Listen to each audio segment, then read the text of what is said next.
7 फरवरी 1921 उत्तर प्रदेश के बरेली में एक लड़के का जन्म होता है, बिशन चंद कपूर, जो कि मात्र 10 महीने की उम्र में पीलीभीत जैसे कठिन शब्द का इस्तेमाल करने लगा। इसको सुनने के बाद उसके घर वाले काफ़ी ज़्यादा हैरान और परेशान हो गए कि जहाँ पर 10 महीने का बच्चा ठीक से बोलना तक नहीं सीख पाता है, वो पीलीभीत जैसे कठिन शब्द का प्रयोग कैसे कर रहा है। इस बात पर किसी ने इतना खास गौर नहीं किया।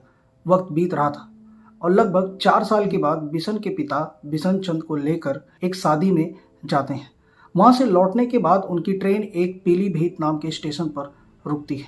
अनाउंसमेंट में पीलीभीत नाम सुनने के बाद बिशन चंद परेशान हो जाता है और अपने पिता से उस स्टेशन पर उतरने की बात करता है, लेकिन उसके पिता उसको रोकते हैं और वो रोने लगता है और कहता है कि ये मेरा शहर है, यहाँ मैं कभी रहा करता था।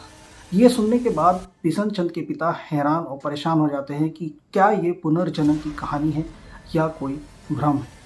समय बीत रहा था और के नंदन सहाय नाम के एक वकील ने एक दिन पेपर में एक आर्टिकल छपवाते हैं अपने बेटे के पुनर्जन्म के बारे में, ताकि इस केस के बारे में और भी जितने लोग हैं वो पढ़कर आगे आएँ।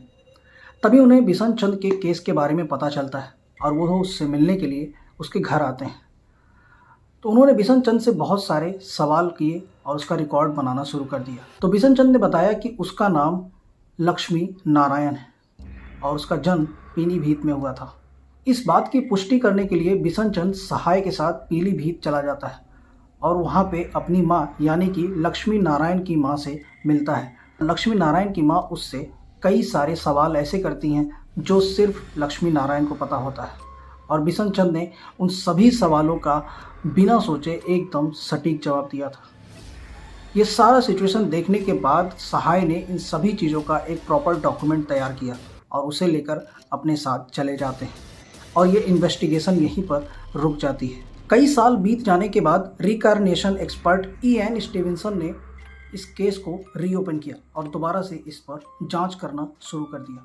सबसे पहले उन्होंने इस चीज़ को पता करने की कोशिश किया कि क्या बिशन चंद के पास कोई भी ऐसा तरीका था कि वो लक्ष्मी नारायण के बारे में पता कर सकता था, लेकिन सारी इंफॉर्मेशन कलेक्ट करने के बाद उन्हें ऐसा कुछ भी नहीं मिला जिससे कि बिशन चंद और लक्ष्मी नारायण का कोई भी कनेक्शन हो।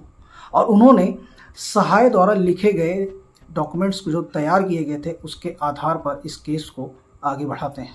लक्ष्मी नारायण एक अमीर किसान हरि नारायण का इकलौता बेटा था, लेकिन अपने पिता की मृत्यु के बाद उसने पढ़ाई छोड़ दिया और अपने पिता के पैसों पर ऐश करने लगा, यानी कि अच्छे कपड़े, अच्छा खाना, खूबसूरत लड़कियां और शराब के साथ साथ बहुत सारे नशे में डूब गया। लक्ष्मी नारायण ने कभी शादी नहीं किया क्योंकि वो अपने गांव की रहने वाली एक वेश्या के पीछे काफ़ी ज़्यादा पागल हो चुका था। लक्ष्मी नारायण पद्मा नाम की इस वेश्या के पीछे इतना पागल था कि एक बार तो उसने एक इंसान को दिन दहाड़े गोली मारकर हत्या कर दी थी। दरअसल हुआ यूँ था कि एक बार पद्मा के घर से एक आदमी बाहर निकल रहा था और तभी लक्ष्मी नारायण की नज़र उस पर पड़ जाती है और उसने अपने बगल में खड़े नौकर की बंदूक लेकर उसको गोली मार दिया। लेकिन काफ़ी ज़्यादा पैसे होने की वजह से उसने पुलिस के हाथ बांध दिए और इस केस में उसके साथ कुछ भी नहीं हुआ। और इस केस के बाद उसने पीलीभीत को छोड़कर शाहजहांपुर में शिफ्ट हो गया और शाहजहांपुर में लगभग 5 महीने के बाद उसकी तबीयत अचानक से खराब हो जाती है, यानी कि बुखार और लीवर जैसे तमाम बीमारियों की वजह से वो मात्र 32 साल की उम्र में 15 दिसंबर 1918 को उसकी मौत हो जाती है। लक्ष्मी नारायण के जीवन में पद्मा का एक बहुत ही खास रोल था। वो पद्मा ही थी जिसकी वजह से लक्ष्मी नारायण ने कभी शादी नहीं किया और उसको अपनी रखैल बनाकर उसके साथ रहने लगा और इसका असर कहीं ना कहीं बिशन चंद के ऊपर भी पड़ रहा था। मात्र 5 साल की उम्र में ही बिशन ने अपने पिता से बोला कि आप भी एक रखैल रखिए और उसके साथ वक्त बिताकर आपको काफ़ी अच्छा लगेगा। लक्ष्मी नारायण की तरह ही बिशन को भी पद्मा से काफ़ी ज़्यादा लगाव था। बचपन में पद्मा भी कई बार बिशन से मिलने आया करती थी और बिशन उसको 1 मिनट में पहचान कर उसकी गोद में बैठकर घंटों घंटों बातें किया करता था। यहाँ तक कि बिशन चंद को उस रात पद्मा के घर से निकल रहे उस आदमी के मर्डर के बारे में भी हर एक डिटेल याद है कि कैसे लक्ष्मी नारायण ने पद्मा के घर से निकल रहे उस आदमी की दिन दहाड़े हत्या कर दी थी और बहुत ही प्राउडली इस बात को वो सभी लोगों को बताया करता था।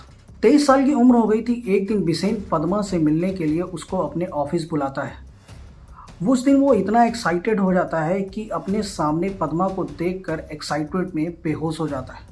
लेकिन उसी शाम बिसेन अपनी उस हसरत को पूरी करने की नीयत से पद्मा के घर जाता है। लेकिन पद्मा के घर पहुंचने के बाद बिसेन को एक ऐसा जवाब मिलता है कि वो काफ़ी ज़्यादा निराश हो जाता है। पद्मा ने उसको बोला कि वह वो उसके माँ की उम्र की है और वो इन सभी चीज़ों से अब दूर रहे। इतना सुनने के बाद बिसेन वहाँ से लौट आता है और लगभग 2 साल बाद वो शादी कर लेता है और फाइनली यहाँ पर पद्मा का चैप्टर क्लोज हो जाता है। इयान स्टीवेंसन के अकॉर्डिंग 46 स्टेटमेंट्स रिकॉर्ड किए गए थे, जिसमें से 22 स्टेटमेंट को लक्ष्मी नारायण की लाइफ से मैच कर लिया गया था।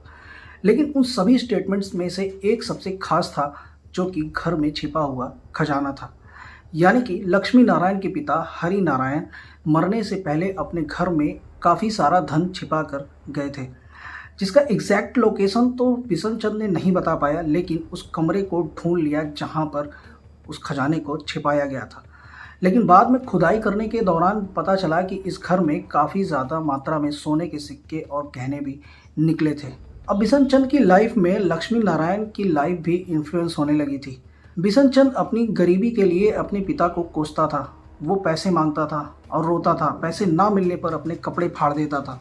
यहाँ तक कि एक बार उसने ये भी बोल दिया कि ऐसे खाने जो उसके घर में पकते हैं वो उसके घर के नौकर भी नहीं खाते थे। और इसके साथ ही लक्ष्मी नारायण की जो बुरी आदतें थी, जैसे शराब पीना, लोगों से लड़ना झगड़ना, घर से छिपकर नॉनवेज खाना, ये सारी चीज़ें उसकी लाइफ में इन्फ्लुएंस हो रही थी, जो कि उसकी प्रेजेंट लाइफ से बिल्कुल अपोजिट थी।